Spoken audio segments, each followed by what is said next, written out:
सरकार की जानिब से नशा मुक्ति का ऐलान करने के बावजूद भी अगर नशा घर घर तक पहुंच रही है तो इसका जिम्मेदार कौन है? नशा मुक्ति का ऐलान कर रही है, लेकिन नशेड़ियों की रिहेबिलिटेशन का जो मामला है, कोई सेंटर सीमांचल में काम नहीं कर रहा है। तो ऐलान से सिर्फ नहीं होगा, अमली तौर पर काम करना पड़ेगा। देखने पर ये नजर आता है करना पड़ेगा क्या, बाल मजदूरी से लोगों को बचाना पड़ेगा।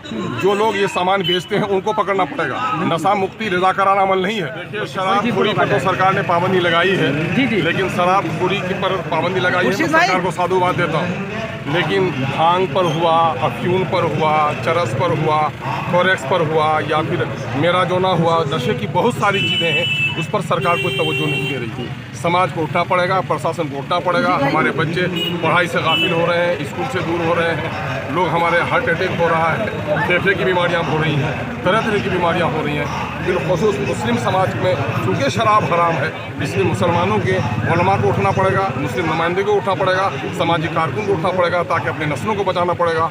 और मुल्क हिंदुस्तान में चूँकि शराब और लोगों के यहाँ हराम है या नहीं मोती नहीं जानता, लेकिन सख्ती से मुसलमानों के यहाँ हराम है। और इस हराम पर अगर मुसलमानों ने अपनी सोसाइटी अच्छी बना ली, यकीनन है कि इसके असर से दूसरे भाइयों की बस्तियों पर भी अच्छा असर पड़ेगा। क्या आप इसके लिए विधानसभा में आवाज़ उठाएंगे? यकीनन सरकार इस पर कदम लगा के बावजूद भी सरकार के शराबबंदी का हमने समर्थन किया है।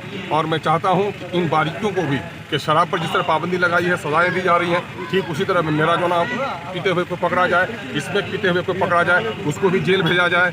जो लोग इस तरह की दवाइयाँ बेच रहे हैं, ऐसी दुकानों के दरवाजे बंद हो, जेल भेजे जाएँ। इसके लिए आप लोगों को रायमा बनाना चाहिए, मीडिया वालों को, और हम लोगों को भी इसका फरीजे का एहसास है, लेकिन इन्हें मौका मिलेगा। सरकार की जानिब से नशा मुक्ति का ऐलान करने के बावजूद भी अगर नशा घर घर तक पहुँच रही है तो इसका जिम्मेदार कौन है? नशा मुक्ति का ऐलान कर रही है, लेकिन नशेड़ियों की रिहेबिलिटेशन का जो मामला है, कोई सेंटर सीमांचल में काम नहीं कर रहा है। तो ऐलान से सिर्फ नहीं होगा, अमली तौर पर काम करना पड़ेगा। देखने पर ये नजर आता है करना पड़ेगा क्या, बाल मजदूरी से लोगों को बचाना पड़ेगा।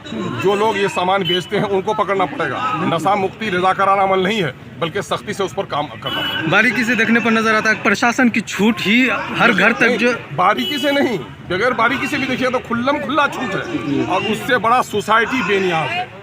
सोसाइटी बेनियाज है। सोसाइटी के सब लोग को उठना पड़ेगा। प्रशासन के लोग आज यहाँ आए हैं, कल दूसरी जगह चले जाएंगे, लेकिन सोसाइटी हर दिन यहाँ रहेगी। इसलिए मुकामी लोगों को उठने की ज़्यादा जरूरत है। सर, ये अररिया का ही तो मतलब बहुत बड़ा है, मतलब सीमांचल का ही नशा मुक्ति वाला, तो इसमें क्या क्या स्कीम है? देखिए, सीमांचल में सबसे ज़्यादा जो रुकावट है नशा मुक्ति के रास्ते में, वो गरीबी है। सीमांचल में सैलाब आता है, सैलाब से बचाने की कोई सूरत नहीं है। सीमांचल में अच्छे तालीमी इदारे नहीं हैं, और सीमांचल के मजदूरों को जो बाहर चले जाना पड़ता है, तो बाप के बाहर रहने के नतीजे में बच्चे बिगड़ रहे हैं। इसलिए यहाँ की आर्थिक स्थिति को भी ठीक करना बहुत ज़रूरी है। सीमांचल जब तक विकास के मामले में आगे नहीं बढ़ेगा, नशा के मामले में नहीं रुक पाएगा।